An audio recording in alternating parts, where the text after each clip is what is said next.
तो next chapter हम लोग स्टार्ट करेंगे, this is called general organic chemistry. तो ऑर्गेनिक रिएक्शंस को स्टार्ट करने से पहले मैं थोड़ा आपको केमिकल रिएक्शंस के बारे में बताना चाहता हूँ। तो उसमें सबसे पहले देखिए, हमारी केमिकल रिएक्शंस जो है वो दो तरीके की होती है। एक कैटेगरी होती है एलिमेंट्री रिएक्शन और एक कैटेगरी होती है complex reaction. So you may write chemical reactions are of two types. Chemical reactions are of two types. Number one, elementary reaction. Number two, complex reactions. So elementary reaction में लिखो, these are the chemical reactions takes place in single step. These are the chemical reactions takes place in single step. These are the chemical reactions takes place in single step. दूसरा point, जितने भी reactant molecule किसी भी elementary reaction में participate करेंगे उनको हम लोग बोलते हैं मॉलिक्यूलरिटी ऑफ द रिएक्शन। अगला टर्म मार्क करेंगे, और तो ये चीज हम लोग केमिकल काइनेटिक्स में दोबारा पढ़ेंगे, लेकिन अभी क्योंकि ऑर्गेनिक रिएक्शंस का डीलिंग करनी है तो थोड़ा ठीक से लिख लो। So we are writing number of reactant molecules participated in such reaction means elementary reaction. So number of reactant molecules participated in such reactions are referred as molecularity of the reaction. ठीक है, तो इसका मतलब किसी भी chemical reaction की मॉलिक्युलरिटी 1, 2 या 3 हो सकती है, 0 हो सकती है। तो मैंने बताया कि molecularity of the reaction can be 1, 2 और 3, यानी मॉलिक्युलरिटी 0 पॉसिबल नहीं है, फ्रैक्शन पॉसिबल नहीं है, और ये वैल्यू 3 से ज्यादा भी पॉसिबल नहीं है, क्योंकि 3 से ज्यादा रिएक्टेंट मॉलिक्यूल अगर एट ए टाइम रिएक्ट कर रहे हैं तो वो रिएक्शन कॉम्प्लेक्स होने की प्रोबेबिलिटी ज्यादा हो जाती है। इसलिए प्रैक्टिकली ऐसी रिएक्शंस नहीं होती जहां पे मॉलिक्युलरिटी 3 से ज्यादा है। चलो, इसके बाद देखो, आपको मैंने केमिकल इक्विलिब्रियम के टाइम पे बताया था कि जो लॉ ऑफ मास एक्शन होता है वो एलिमेंट्री रिएक्शंस पे एप्लीकेबल होता है। लॉ ऑफ मास एक्शन याद है? Rate of the reaction is directly proportional to product of active masses of reactants to the power of their stoichiometric coefficient. Chemical equilibrium में हम लोगों ने yes, sir. लिखा था, ठीक है, तो वो एलिमेंट्री रिएक्शंस पे वैलिड होता है। और अगला पॉइंट मैंने लिखा कि ऐसी रिएक्शंस जो होती है वो ट्रांजिशन स्टेट के थ्रू प्रोसीड करती है और उसमें इंटरमीडिएट नहीं फॉर्म होते। तो अभी हमारे लिए दो टर्म आ गए, ट्रांजिशन स्टेट एंड इंटरमीडिएट, जो भी हम लोग इस चैप्टर में थोड़ा आगे वाले पार्ट में सीखेंगे। बट अभी आप केवल इतनी बात लिख लो, such reactions proceeds through transition state without forming any reaction intermediate. और फिर हम लोग इसका एनर्जी प्रोफाइल डायग्राम बनाएंगे, जो हम लोगों ने इक्विलिब्रियम के टाइम पे सीखा था। तो एक बार प्रोफाइल डायग्राम बनाओ, क्योंकि ऑर्गेनिक रिएक्शंस में इस तरीके के क्वेश्चंस आते हैं, इसलिए मैं आपको थोड़ा एनर्जी प्रोफाइल डायग्राम भी समझाना चाहता हूँ। एक बार आप डायग्राम ड्रॉ करिए, फिर मैं समझाता हूँ। तो देखो, एनर्जी प्रोफाइल डायग्राम में आपको देखो सबसे पहले नोटिस करना है, ये जो ग्राफ होता है ये एक्चुअली में किसी भी रिएक्शन का potential energy versus reaction time plot होता है। पहले तो आपको ग्राफ में लिखना है कि हम प्लॉट क्या कर रहे हैं। So basically we are plotting potential energy versus the reaction time graph, मतलब रिएक्शन कैसे प्रोसीड कर रही है और उसकी पोटेंशियल एनर्जी कैसे वेरी कर रही है, ये चीज हम लोग एनर्जी प्रोफाइल डायग्राम से रिप्रेजेंट करते हैं। पूरी ऑर्गेनिक में हम लोग किसी भी केमिकल रिएक्शन के लिए एनर्जी प्रोफाइल डायग्राम बना सकते हैं। This is an universal process. पूरी ऑर्गेनिक में किसी भी केमिकल रिएक्शन के साथ ऐसा करेंगे। अभी मैंने किसी एक जनरल रिएक्शन के लिए लिखा है जो एक एलिमेंट्री रिएक्शन है। एलिमेंट्री रिएक्शन है तो आप सब ध्यान से देख सकते हो कि पहले रिएक्टेंट था और सीधे प्रोडक्ट बन गया। अब आपको मैंने सिखाया हुआ है कि रिएक्टेंट को प्रोडक्ट में कन्वर्ट करने के लिए जो minimum amount of energy required होती है उसको क्या बोलते हैं? Activation energy. Very good. So ये हमारा देखो टर्म हो गया EA, जिसको हम लोग बोल रहे हैं एक्टिवेशन एनर्जी। तो this is the minimum amount of energy required, जिसको हम लोग एक्टिवेशन एनर्जी बोल रहे हैं। तो हमने रिएक्टेंट को एक्टिवेशन एनर्जी प्रोवाइड करी, तो पोटेंशियल एनर्जी देखो उसकी बढ़ती चली जा रही है। फिर ये एक हाईएस्ट एनर्जी स्टेट में पहुंचा।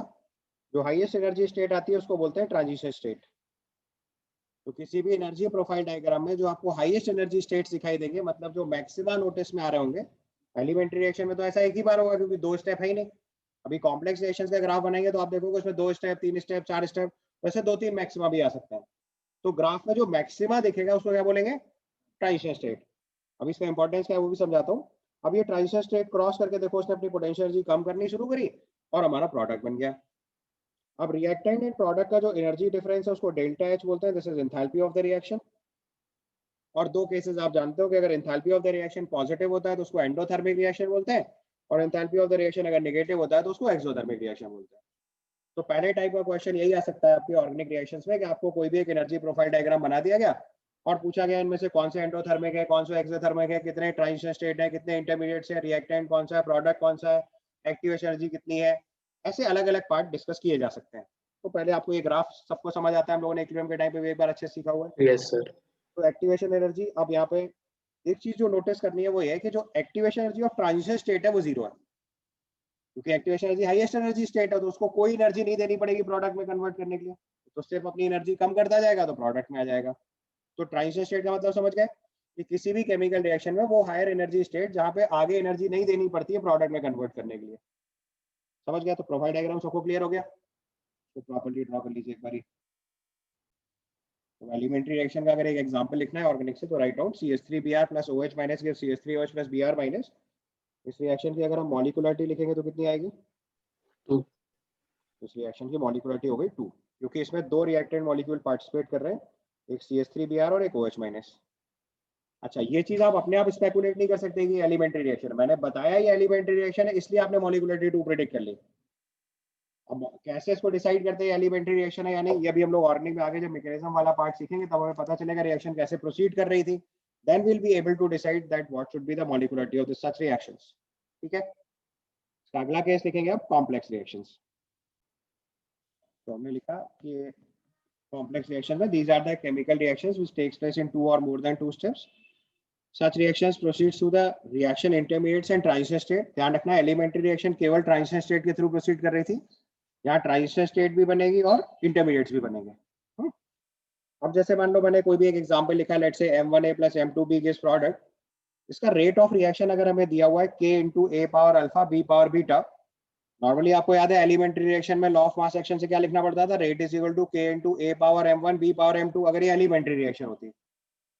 एलिमेंट्री रिएक्शन में लॉ ऑफ मास एक्शन लगता था जिसमें पावर में क्या लिखते थे, स्टोइकियोमेट्रिक कोफिशिएंट। कॉम्प्लेक्स रिएक्शन में जरूरी नहीं है कि स्टोइकियोमेट्रिक कोफिशिएंट हो, कोई भी रैंडम नंबर भी आ सकता है। तो रैंडम नंबर पे अभी मैंने क्या लिखा, अल्फा एंड बीटा, इसीलिए मैंने बोला कि ये एक्सपेरिमेंटल है। तो rate of the reaction becomes K × A power alpha B power beta. यहाँ पे जो अल्फा और बीटा है वो क्या है, order with respect to A and order with respect to B। तो अगर ऑर्डर ऑफ रिएक्शन लिखेंगे तो दोनों का सम लिख देते हैं, अल्फा प्लस बीटा, यानी जितने भी रिएक्टेंट्स हैं उनकी जो भी पावर्स है उनका जो समेशन होगा that is order of the reaction. और जो ऑर्डर ऑफ द रिएक्शन होता है वो एक्सपेरिमेंटल होता है और इसकी वैल्यू 0, फ्रैक्शन, पॉजिटिव, नेगेटिव कुछ भी आ सकती है। जबकि मॉलिक्यूलरिटी के केस में क्लियरली बताया था 0 नहीं होता, फ्रैक्शन नहीं हो सकता, 3 से ज्यादा नहीं हो सकता, 1 2 3 होता है। ठीक है, ऑल्दो हायर ऑर्डर रिएक्शंस भी रेयर होती है, मतलब मैक्सिमम ऑर्डर रिएक्शन 3 तक पहुंचता है, कुछ रिएक्शन 4th ऑर्डर भी होती है, बट उसके बाद की रिएक्शंस यहाँ भी रेयर हो जाती है सेम लॉजिक से, क्योंकि उतने सारे रिएक्टेंट मॉलिक्यूल एट ए टाइम रिएक्ट नहीं कर सकते। ठीक है, अब देखो इसका जो डिफरेंस समझना है हमें एलिमेंट्री रिएक्शन से, वो समझना है इसके एनर्जी प्रोफाइल डायग्राम से। तो अगली स्टेप पे हम इसका एनर्जी प्रोफाइल डायग्राम बनाते हैं। तो हमने सबसे पहले potential energy versus reaction plot बनाया एक कॉम्प्लेक्स रिएक्शन के, जो रिएक्टेंट R से स्टार्ट होकर प्रोडक्ट P पे खत्म हो रहा है। तो आप ध्यान से देखो, ये रिएक्शन आपको 2 स्टेप में समझ में आ रही है। कैसे 2 स्टेप में समझ में आ रही है? पहले रिएक्शन रिएक्टेंट से लेके इंटरमीडिएट तक जा रही है I तक, और फिर दूसरे स्टेप में जो I है वो P में कन्वर्ट हो रहा है। कैसे पता चला 2 स्टेप में जा रही है? रिएक्टेंट से हमने एनर्जी देनी स्टार्ट करी, एक हायर एनर्जी स्टेट तक पहुंचे, फिर देखो एनर्जी रिलीज होनी शुरू हो गई, यानी हमें एनर्जी देना नहीं पड़ रहा है। तो पहले स्टेप में कहाँ से पहुंचे, R से लेके I तक। दूसरे स्टेप में फिर क्या हुआ, दूसरे स्टेप में फिर इंटरमीडिएट से आगे चले और फिर एनर्जी दी, फिर से दोबारा एनर्जी घटते हुए P तक पहुंचे। तो 2 स्टेप में रिएक्शन प्रोसीड करी, step 1 R to I, step 2 I to P। समझ में आया? 2 स्टेप रिएक्शन हुई। तो इसमें जो हाईएस्ट एनर्जी स्टेट्स है वो देखो 2 मिल रही है, एक है ट्रांजिशन स्टेट 1 और एक है transition state 2। TS1 and TS2 are transition state 1 and transition state 2, और I जो है वो हमारा क्या है, रिएक्शन इंटरमीडिएट है। अब बताओ रिएक्शन एंडोथर्मिक है कि एक्सोथर्मिक है? एंडोथर्मिक। एंडोथर्मिक है, क्योंकि रिएक्शन का डेल्टा H पॉजिटिव दिख रहा है आपको, प्रोडक्ट की एनर्जी ज्यादा है, रिएक्टेंट की कम है, डेल्टा H पॉजिटिव दिख रहा है। तो हमें ये पहली चीज पता चली कि रिएक्शन एंडोथर्मिक है। रिएक्शन में 2 ट्रांजिशन स्टेट है, TS1 एंड TS2, एक रिएक्शन इंटरमीडिएट है। रिएक्शन इंटरमीडिएट क्या हुआ, रिएक्टेंट और प्रोडक्ट के बीच में अगर कोई एक ऐसा सब्सटेंस बन रहा है जो स्टेबलाइज कर जा रहा है। स्टेबिलिटी कैसे पता चलती है, एनर्जी कम होने से। एनर्जी बढ़ाते हैं तो अनस्टेबल होता है सिस्टम, और एनर्जी कम करते हैं तो सिस्टम स्टेबलाइज होता है। केमिकल बॉन्ड ने सिखाया था कि कोई भी सिस्टम स्टेबलाइज कब करेगा, जब उसकी एनर्जी कम हो जाएगी। तो देखो हम रिएक्टेंट से स्टार्ट हुए, पहले एनर्जी देते जा रहे हैं, कहाँ तक पहुंचे, ट्रांजिशन स्टेट 1 तक। फिर क्या हुआ, ट्रांजिशन स्टेट 1 से एनर्जी कम होनी स्टार्ट हुई तो आई तक पहुंचे, यानी स्टेबिलिटी बढ़ रही है। तो रिएक्टेंट और प्रोडक्ट के बीच में कोई स्टेबल चीज बन रही है अगर बीच में, तो उसको क्या बोलेंगे, इंटरमीडिएट। लेकिन वो प्रोडक्ट नहीं है, तो आई क्या हुआ, रिएक्शन इंटरमीडिएट। फिर इंटरमीडिएट को दोबारा एनर्जी ली, फिर एक दूसरा ट्रांजिशन स्टेट का बैरियर क्रॉस किया और फिर प्रोडक्ट में कन्वर्ट हुआ। तो इसमें आर और पी क्या है, रिएक्टेंट एंड प्रोडक्ट। बीच में जो स्टेबल प्रोडक्ट स्टेबल चीजें बन रही जो प्रोडक्ट नहीं है, वो क्या है, इंटरमीडिएट्स। समझ गए यहाँ तक, पहचान ग्राफ पे पहचानना समझ में आया। अभी रिएक्शंस में कैसे पहचाने वो अलग अलग क्लास है। पहले आपको एनर्जी प्रोफाइल डायग्राम समझ में आना चाहिए। अगर हमने किसी भी एक कॉम्प्लेक्स रिएक्शन के पहले तो आपको समझ में आना चाहिए प्रोफाइल डायग्राम एलिमेंट्री रिएक्शन का है कि कॉम्प्लेक्स रिएक्शन का है। कॉम्प्लेक्स रिएक्शन का है तो कहाँ रिएक्टेंट है, कहाँ प्रोडक्ट है, कितनी ट्रांजिशन स्टेट है, कितने इंटरमीडिएट्स है, ये सब आपको देख के समझ में आना चाहिए। ठीक है, इतना क्लियर हुआ पहले सबको। तो इसमें देखो हमारा TS1 और TS2 क्या है, ट्रांजिशन स्टेट 1 एंड 2। आई क्या है, इंटरमीडिएट है। आर जो है वो रिएक्टेंट है और पी जो है वो प्रोडक्ट है। इतना समझ में आ गया पहले सबको। तो अब देखो हमने फिर से एक एनर्जी प्रोफाइल डायग्राम बनाया हुआ है, इसमें आपको आइडेंटिफाई करना है। तो अब देखो आपको क्लियरली समझ में आ रही है, 3 स्टेप की रिएक्शन है। 3 स्टेप की रिएक्शन में देखो 2 इंटरमीडिएट बन रहे हैं, I1 और I2, और 3 ट्रांजिशन स्टेट्स बन रही है, TS1, TS2, TS3। तो हमारा प्रोसीजर क्या हुआ, पहले रिएक्टेंट R से I1 बन रहा होगा, दूसरे स्टेप में I1 से I2 बन रहा होगा, तीसरे स्टेप में I2 से P बन रहा होगा। ये टोटल रिएक्शन 3 स्टेप हो गई। थोड़ी स्क्रीन ऊपर कर दी। ये रिएक्शन हमारे लिए 3 स्टेप रिएक्शन हो गई।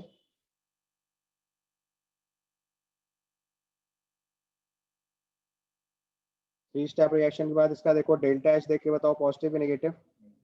नेगेटिव। रिएक्शन का टाइप कैसा हुआ, एक्सोथर्मिक। एक्सोथर्मिक। कितने इंटरमीडिएट रिएक्शन में, दो। 2 ट्रांजिशन स्टेट कितने, 3। फटाफट देखो हमने लिखा है इस रिएक्शन का डेल्टा एच जो है वो नेगेटिव है। रिएक्शन का टाइप हुआ एक्सोथर्मिक, और इसमें 3 ट्रांजिशन स्टेट और 2 इंटरमीडिएट्स हैं। So TS1, TS2 and TS3 are transition states, और I1 and I2 are intermediates. ठीक है, समझ आया। पहले आपको एनर्जी प्रोफाइल डायग्राम पढ़ना सीखे आप। तो आपने इसी लिखी, rate of a complex reaction is determined from the slowest step of the reaction.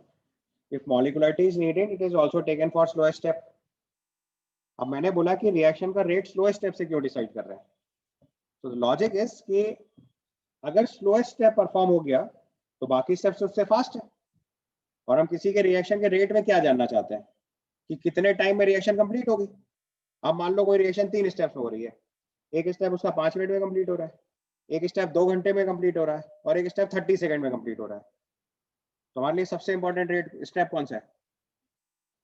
अगर वो 2 घंटे वाला काम कंप्लीट हो गया तो 30 सेकंड और 5 मिनट तो हमारे पास है ही ना। तो हमें बेसिकली किस बात पे ध्यान रखना पड़ेगा कि जो स्लोएस्ट स्टेप है वो कितने टाइम में कंप्लीट हो रहा है।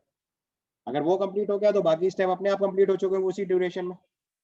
तो रेट ऑफ रिएक्शन मेजरली किसके ऊपर डिपेंडेंट होगा, slowest step of the reaction पे। तो किसी भी कॉम्प्लेक्स रिएक्शन के केस में हम रेट ऑफ रिएक्शन किससे डिसाइड करते हैं, स्लोएस्ट स्टेप से।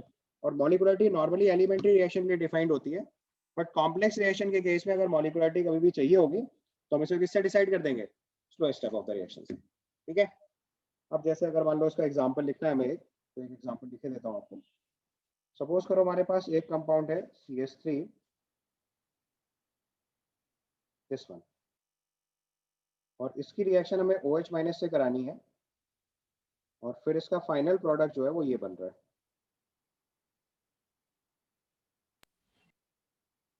This is the final product of the reaction. ये हमारी देखो एक कॉम्प्लेक्स रिएक्शन है। तो इस कॉम्प्लेक्स रिएक्शन में देखो क्या हो रहा है, ये तो मैंने सीधे सीधे लिखा हुआ है। अब ये रिएक्शन एक्चुअली में 2 स्टेप में परफॉर्म हो रही है। तो पहले स्टेप में क्या हो रहा है कि जो Br माइनस है वो अपनी जगह से बॉन्ड छोड़ के चला जा रहा है, और फॉर्म हो रहा है कार्बन पे पॉजिटिव चार्ज, या सिंपली सेइंग कार्बोकेटाइन। ये आपका हो गया इंटरमीडिएट, क्योंकि ये प्रोडक्ट नहीं हो सकता। क्यों नहीं हो सकता? क्योंकि कार्बन पे पॉजिटिव चार्ज आ रहा है, तो स्टेबल तो बोलेंगे नहीं इसको। ठीक है, और फिर इसके बाद इस कार्बोकेटाइन पे दोबारा OH माइनस ने रिएक्शन करी और फिर हमारा फाइनल प्रोडक्ट बना दिया। ये देखो, ये रिएक्शन 2 स्टेप में हुई।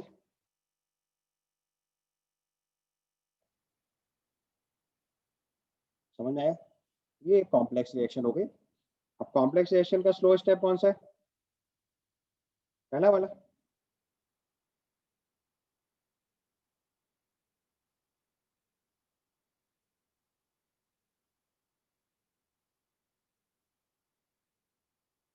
तो अगर मैंने इसको 2 स्टेप में लिखना है तो ऐसे लिखो, तो ये आपका स्लो स्टेप हो गया।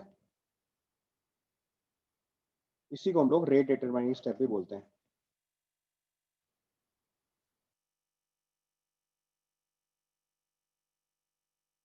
या शॉर्ट में RDS लिखा जाता है। और अगर इस रेट डिटरमाइनिंग स्टेप की आपसे मॉलिक्यूलरिटी पूछूं तो कितनी लिखेंगे? 2 कितने रिएक्टेंट मॉलिक्यूल पार्टिसिपेट कर रहे हैं? 1 1। तो उसकी मॉलिक्यूलरिटी, मैंने किससे बोला मॉलिक्यूलरिटी हमेशा स्लो स्टेप के लिए लिखेंगे, तो उसकी मॉलिक्यूलरिटी कितनी लिखेंगे? 1। समझ गए? Now write down the question. Your question is, consider the potential energy diagram given below. Name the position A to D. Both reaction pathways are exothermic or endothermic, that you have to decide. तो अभी मैंने आपको सिखाया कि ये आपका reactant हो गया लोएस्ट से। E और F दो अलग अलग मैकेनिज्म से प्रोडक्ट लिखे जा सकते हैं। E जो है वो इंटरमीडिएट है, E और D जो है वो हमारे ट्रांजिशन स्टेट हो गए। सबसे पहले पॉइंट में यही लिखा है, A जो है वो रिएक्टेंट है, E and D transition states हैं, और C जो है वो रिएक्शन इंटरमीडिएट हो गया। समझ में आया? इसके बाद उसने पूछा है both the reaction pathways are. अगर आप ध्यान से देखोगे यहाँ पे ग्राफ में, तो ए के रिस्पेक्ट में अगर हम एनर्जी मार्क करें, ए के रिस्पेक्ट में अगर आप एनर्जी मार्क करो ई और एफ के लिए, तो देखो ई और एफ की एनर्जी ई के रिस्पेक्ट में कम है। तो आप ध्यान से देखो, तो हम चाहे ई के रिस्पेक्ट में देखें और चाहे एफ के रिस्पेक्ट में देखें, both the cases delta H for the reaction is negative. अगर delta H of the reaction is negative, इसका मतलब प्रोसेस कैसा हुआ है? एक्सोथर्मिक। समझ में आया? इस केस का हमारे रिएक्टेंट ए हो गया रिएक्टेंट, बी एंड डी हो गया ट्रांजिशन स्टेट, सी हो गया रिएक्शन इंटरमीडिएट, ई और एफ तो अलग अलग मैकेनिज्म से प्रोडक्ट हो गए। ठीक है, अगला क्वेश्चन देखो। In the next question, is the potential energy diagram of reactant A to P is given in the figure. Delta H naught for the reaction corresponds to. तो आपको पता है रिएक्टेंट एंड प्रोडक्ट का energy gap क्या होता है? Delta H not. तो यहाँ पे ध्यान से देखो, तो डेल्टा एच नॉट क्या हो गया? C. You can write delta H not as C. समझ आ पा रहा है? बहुत सीधे सीधे क्वेश्चन आते हैं, बस आपको एक बार कॉन्सेप्ट समझ आ जाएगा तो आप बहुत तेजी से सवाल कर पाओगे। चलो अगला क्वेश्चन देखो। If the transition state is close to the product, then the reaction is। तो देखो, अगर हमारी ट्रांजिशन स्टेट प्रोडक्ट के क्लोजर है, तो उसका मतलब एनर्जी प्रोफाइल डायग्राम कुछ ऐसा होगा।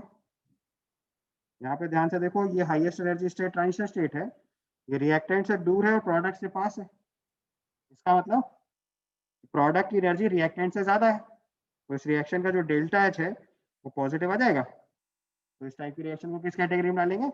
Endothermic reaction. यानी कि हमारा आंसर हो जाएगा सी। समझ आया? ट्रांजिशन स्टेट अगर रिएक्टेंट के क्लोजेस्ट होती तो ये रिएक्शन एक्सोथर्मिक हो जाती।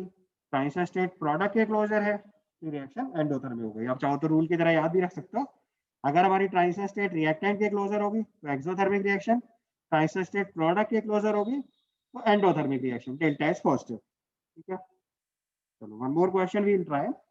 Consider an exothermic reaction P gives Q with the activation energy of EF and EB for the forward and backward reaction respectively, then तो देखो एक ही तरीका केस हो गया, जैसे ऊपर वाला केस एंडोथर्मिक का था, अभी एक्सोथर्मिक हो गया। एक्सोथर्मिक रिएक्शन के लिए हम लोग क्या लिखेंगे? जो activation energy of forward reaction है, अगर इस पिछले वाले डायग्राम से आपको समझाऊं, तो अगर देखो इसी ग्राफ से समझे, तो ये activation energy of forward reaction और ये activation energy of backward reaction, अगर ध्यान से देखो तो हम लोगों ने क्लियर में ये कॉन्सेप्ट सीखा हुआ है। तो activation energy of forward reaction minus backward reaction किसके बराबर आ जाएगा? डेल्टा एच के बराबर। और रिएक्शन चूंकि एक्सोथर्मिक है, तो डेल्टा एच क्या होगा? नेगेटिव। तो अगर ई ए फॉरवर्ड माइनस ई ए बैकवर्ड नेगेटिव है, इसका मतलब activation energy of backward reaction जो है तो activation energy of forward reaction से ज्यादा है, इसका मतलब इस क्वेश्चन का आंसर भी क्या मार्क करेंगे, डी। क्लियर?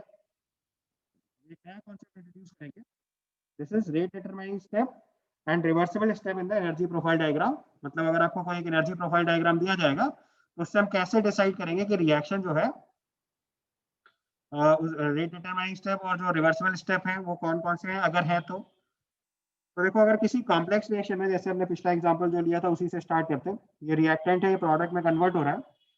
अब आप ध्यान से देखो, हमने एनर्जी प्रोवाइड करी, अगर रिएक्टेंट ने ट्रांजिशन स्टेट 1 का बैरियर क्रॉस कर दिया तो इसका मतलब हमारे पास सफिशिएंट एनर्जी है जिससे हम आई से लेकर ट्रांजिशन स्टेट 2 का बैरियर जरूर क्रॉस कर देंगे। यानी कि अगर एक बार ट्रांजिशन स्टेट 1 का बैरियर क्रॉस हो गया तो ट्रांजिशन स्टेट 2 का बैरियर सर्टेनली क्रॉस हो जाएगा। तो इस रिएक्शन का स्लो स्टेप कौन सा होगा, आर से आई का कन्वर्जन। तो यहाँ से देखो एक रिएक्शन तो हुई आर से आई, ये हमारे लिए स्लो स्टेप हुआ और इसी को हम लोग रेट डिटरमाइनिंग स्टेप बोल सकते हैं। और आई से पी जाने वाला स्टेप जो होगा फास्ट स्टेप होगा। कैसे पता चला, क्योंकि अगर हमारे पास आर से आई जाने की एनर्जी है तो इसका मतलब सर्टेनली आई से पी जाने की एनर्जी है, क्योंकि आर से आई जाने के लिए जो एनर्जी गैप है वो ज्यादा है। ये बात समझ पा रहे हैं, नहीं समझ पा रहे हैं? अगर हमें आर से लेके ट्रांजिशन स्टेट 1 का बैरियर क्रॉस करना है तो ये एनर्जी प्रोवाइड करनी पड़ेगी, जबकि आई से ट्रांजिशन स्टेट 2 जाने के लिए ये एनर्जी प्रोवाइड करनी पड़ेगी। तो आपको पता है कि जो ट्रांजिशन स्टेट आर से ट्रांजिशन स्टेट 1 क्रॉस करने की एनर्जी है वो कम है। तो इसका मतलब अगर एक बार हमने आर से ट्रांजिशन स्टेट 1 तक क्रॉस करके आई 1 तक पहुंचे तो सर्टेनली हम आई से पी पहुंच जाएंगे। इसका मतलब फॉर श्योर इस रिएक्शन का स्लो स्टेप कौन सा हुआ, आर टू आई, ये इसका रेट डिटरमाइनिंग स्टेप हो जाएगा। अच्छा, अब ये स्टेप रिवर्सिबल होना भी जरूरी नहीं है, क्योंकि एक बार हम आई पहुंच गए तो इधर जाना ज्यादा फेवरेबल है, क्योंकि इधर एनर्जी कम रिक्वायर्ड है। वापस जाने के लिए अगर ध्यान से देखोगे, अगर हम आई से आर की तरफ जाने की कोशिश करेंगे तो वी रिक्वायर मोर एनर्जी। तो इसका मतलब आई से पी जाने की टेंडेंसी ज्यादा होगी rather than I two R जाने की, यानी कि इस स्टेप के रिवर्सिबल होने के चांसेस भी कम है। समझ में आया कॉन्सेप्ट? चलो एक और एग्जांपल से सिखाता हूँ। जैसे सपोज करो वी हैव दिस एग्जांपल जिसमें potential energy versus reaction plot है हमारे पास। तो इस प्लॉट में ध्यान से देखो, अगर हमने सबसे पहले आर से ट्रांजिशन स्टेट 1 क्रॉस करते हुए आई 1 तक पहुंचाया तो इस स्टेट में देखो अगर हमने ये वाला एनर्जी बैरियर क्रॉस कर लिया, फिर दूसरा एनर्जी स्टेट आई 1 से लेके ट्रांजिशन स्टेट 2 क्रॉस करना है। तो आप यहाँ ध्यान से देख सकते हो कि अगर ट्रांजिशन स्टेट 1 क्रॉस हो गया तो ये इंश्योर नहीं हो रहा है कि ट्रांजिशन स्टेट 2 क्रॉस होगा, क्योंकि ट्रांजिशन स्टेट 2 के केस में एनर्जी ज्यादा रिक्वायर्ड है। इसका मतलब, और अगर ट्रांजिशन स्टेट 2 क्रॉस हो गया तो सर्टेनली ट्रांजिशन स्टेट 3 जरूर क्रॉस हो जाएगी। इसका मतलब इसमें मैक्सिमम मॉडल कहाँ पे, ट्रांजिशन स्टेट 2 में। तो जो ट्रांजिशन स्टेट 2 वाला स्टेप है वो इसके लिए स्लो स्टेप या रेट डिटरमाइनिंग स्टेप की तरह काम करेगा। ये बात समझ में आई? तो आप देखो क्लियरली समझ में आ गया कि I2 से I1 से I2 वाला स्टेप जो होगा वही स्लो स्टेप हो गया, क्योंकि एक बार अगर हमारे पास इतनी एनर्जी आ गई कि हम I1 से I2 वाली एनर्जी क्रॉस करवा दें तो सर्टेनली R से I1 वाला बैरियर जरूर क्रॉस हो जाएगा। तो जो हाईएस्ट एनर्जी स्टेट है वो TS2 वाला, तो हमें उतनी एनर्जी रिक्वायर्ड होगी। तो इसका मतलब सर्टेनली अगर TS2 वाला स्टेप क्रॉस हो रहा होगा तो TS1 और TS3 जरूर क्रॉस हो जाएंगे। तो इसका मतलब ये इस रिएक्शन का स्लो स्टेप हो गया। समझ में आया प्रोसीजर? और यही रेट डिटरमाइनिंग स्टेप हो जाएगा। तो इसका मतलब I1 से I2 का जो स्टेप है वो इसके लिए रेट डिटरमाइनिंग हो गया। क्लियर? एक चीज और ध्यान से नोटिस करो कि अगर हम एक बार ट्रांजिशन स्टेट 1 पहुंच गए और यहाँ से I1 आ गए, अब देखो I1 के बाद दो ऑप्शन है हमारे पास। ऑप्शन नंबर 1 कि हम I1 से मूव करके आगे वाले स्टेप तक जाए। तो अगर हमने I1 वाले स्टेप से क्रॉस करके ये ट्रांजिशन स्टेट 2 क्रॉस करने की कोशिश करी तो एट द सेम टाइम आप नोटिस कर सकते हो कि I1 से वापस जाके ट्रांजिशन स्टेट 1 क्रॉस करना आसान है, क्योंकि एनर्जी कम रिक्वायर्ड है। इसका मतलब ये मॉलिक्यूल I1 से I2 तरफ जाने से बेटर है I1 से R की तरफ जाने लगेगा। इसका मतलब इसका पहला स्टेप जो हो जाएगा वो रिवर्सिबल भी हो जाएगा। ये समझ में आया रिवर्सिबल स्टेप कैसे सिलेक्ट करना होता है? हम जिस एक लोकेशन से आगे वाली पोजीशन तक जा रहे हैं, अगर वहां जाने की एनर्जी रिक्वायर्ड कम है, क्योंकि हमें जाना तो प्रोडक्ट की तरफ है, तो I1 से I2 की तरफ जाना तो रिएक्शन की रिक्वायरमेंट है। लेकिन I1 से R जाना आसान है। मतलब एक वो है जो हम चाहते हैं और एक ये है कि आसान क्या है। तो आसान ये है कि हम वापस R तक आ जाए, क्योंकि उसमें एनर्जी कम रिक्वायर्ड है, और हमारी और हम चाहते क्या है कि हम आई से प्रोडक्ट की तरफ चढ़े, तो वो नीड है। तो इसका मतलब रिएक्शन की जो अपनी वेल है वो तो ये है कि हम वापस I1 से R पे आ जाए, यानी रिएक्शन स्टेप रिवर्स होगा। लेकिन जो हम चाहते हैं कि प्रोडक्ट बनना चाहिए रिएक्शन का, तो I1 से I2 जाना चाहिए। यानी रिएक्शन की जो कंडीशंस है वो उसको I1 से P की तरफ ले जाना चाहते हैं, मतलब I1 से I2 जाएगा। और रिएक्शन की अपनी जो एनर्जी रिक्वायरमेंट्स है वो ऐसी है कि हम I1 से R की तरफ चले जाएं। इसका मतलब R से I1 और I1 से R वाला स्टेप क्या हो जाएगा, रिवर्सिबल। I1 से I2 चले गए तो वो स्लो स्टेप, और वो क्रॉस हो गया तो प्रोडक्ट जरूर बनेगा। समझ में आ गई बात? तो किसी भी रिएक्शन में रिवर्सिबल स्टेप फाइंड आउट करना, वो रिएक्शन एंडोथर्मिक है एक्सोथर्मिक है ये फाइंड आउट करना, कितने स्टेप्स की रिएक्शन है, ट्रांजिशन स्टेट्स कौन सी हैं, इंटरमीडिएट्स कौन से हैं, रिएक्शन एंडोथर्मिक है एक्सोथर्मिक है, ये सारी इंफॉर्मेशन हम लोग एनर्जी प्रोफाइल डायग्राम से एक्सट्रैक्ट कर लेते हैं। ठीक है, एक क्वेश्चन ट्राई करते हैं। It's given observe the following potential energy diagram for the questions, and I have questions two, एक पोटेंशियल एनर्जी से रिएक्शन कोऑर्डिनेट का प्लॉट है, आपको दो क्वेश्चन सॉल्व कर लेने हैं। What is two representing in the potential energy diagram, आपको देखो सबको समझ में आने लगा है टू क्या रिप्रेजेंट कर रहा है, ट्रांजिशन स्टेट, तो डायरेक्ट हो गया, इसका आंसर सीधा ए मार्क कर लेना है। दूसरे केस में क्या लिखा है, which step of the rate determining step या रेट लिमिटिंग स्टेप, तो फिर से देखो पुराने वाले प्रोसेस से चले, तो पुराने वाले प्रोसेस में सिखाया कि अगर हम I से I2 का बैरियर क्रॉस करते हुए अब 3 तक पहुंच गए, तो यहाँ पे 3 रिएक्शन इंटरमीडिएट है और 5 रिएक्शन, 5 जो है हमारा प्रोडक्ट है, 2 स्टेप की रिएक्शन है। तो अगर हमें रेट डिटरमाइनिंग स्टेप यहाँ पे डिफाइन करना है, तो आपको क्लियरली समझ में आ रहा है कि अगर मैं 2 का बैरियर क्रॉस कर लिया तो सर्टेनली 3 से 4 वाला बैरियर भी क्रॉस कर ले जाएंगे। यहाँ पे 2 भी ट्रांजिशन स्टेट है और 4 भी ट्रांजिशन स्टेट है, और 4 वाली ट्रांजिशन स्टेट की एनर्जी कम है, तो इसका मतलब अगर 2 वाला बैरियर क्रॉस हो गया तो वो सर्टेनली 4 वाला बैरियर भी क्रॉस कर देगा। तो फ्रॉम 1 से 2 जाना डिफिकल्ट प्रोसेस है, तो 1 से 2 होते हुए 3 तक जो जा रहे हैं ये हमारा रेट डिटरमाइनिंग स्टेप हो गया, तो इसका आंसर डी मार्क कर देंगे। क्लियर? और अगर हम एक बार 1 से 2 होते हुए 3 तक पहुंच गए तो 3 से 4 होते हुए 5 तक जरूर जाएंगे। रिएक्शन का टाइप अगर आप मान लो और आगे का क्वेश्चन आप एक करना चाहते हो तो उस क्वेश्चन में तो दो ही बातें पूछी गई हैं, बट अगर आप ध्यान से देखो तो ये हमारे रिएक्टेंट की एनर्जी है और ये प्रोडक्ट की एनर्जी है। आपको क्लियरली समझ में आ रहा है कि रिएक्शन कैसी है, delta H negative exothermic reaction हो गई।